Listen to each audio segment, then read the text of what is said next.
અમદાવાદના સરસપુર મોસાળ ખાતે આવેલા મંદિરે ભગવાન જગન્નાથને ભવ્ય મામેરું અર્પણ કરાયું। મામેરાના દર્શન માટે સરસપુરથી શારદાબહેન હોસ્પિટલ સુધી ભાવિકોની ભારે ભીડ જોવા મળી હતી। ભગવાન જગન્નાથ માટે ખાસ ફૂલોની ડિઝાઇનના સુંદર વાઘા તૈયાર કરાયા। સોના ચાંદીના આભૂષણો પણ ભગવાનને અર્પણ કરવામાં આવ્યા છે। દર્શન કરવા મંદિર આગળ ભક્તોની લાંબી કતાર જોવા મળી રહી છે। સરસપુર મોસાળ મંદિરે ભગવાન જગન્નાથને ભવ્ય મામેરું અર્પણ કરવામાં આવ્યું। આ મામેરું વાસણાના મનીષભાઈ ત્રિવેદીના યજમાન પરિવારે કર્યું હતું। મામેરાના દર્શન કરવા માટે મોટી સંખ્યામાં ભક્તોની ભીડ ઉમટી હતી।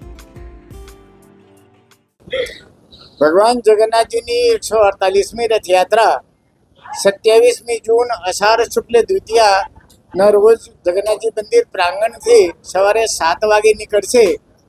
રથયાત્રાની પ્રારંભ વિધિ ગુજરાત રાજ્યના માનનીય મુખ્યમંત્રી શ્રી કરશે। રથયાત્રા પૂર્વે મંદિરમાં અનેક ઉત્સવો ઉજવાતા હોય છે। અનેક પ્રકારની તૈયારીઓ કરવામાં આવે છે, જેમાં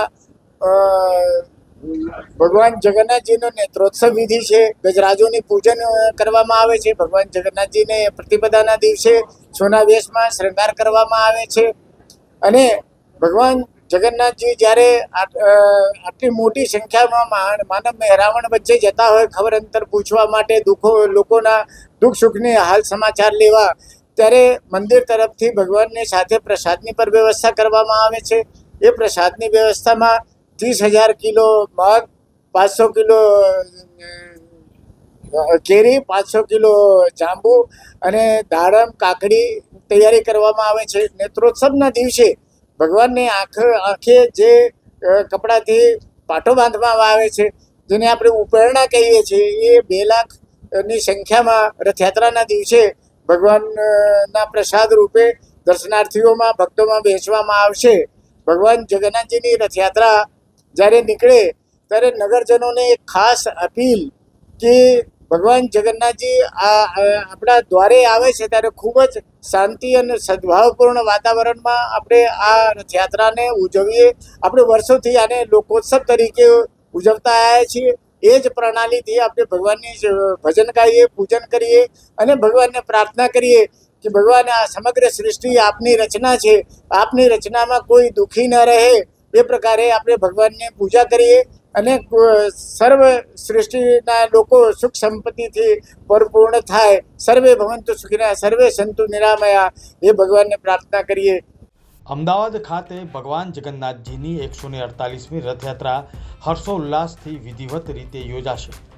જગન્નાથ મંદિરથી તારીખ 27 જૂનના રોજ રથયાત્રા નીકળશે, જેમાં ભગવાન જગન્નાથ નિર્ધારિત કરેલ માર્ગ પર નગરચર્યાએ નીકળશે।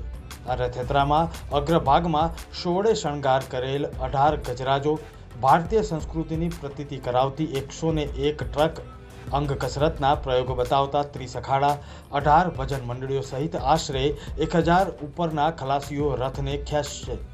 આ ઉપરાંત દેશભરમાંથી 2500 સાધુ સંતો આ રથયાત્રામાં ઉપસ્થિત રહેશે।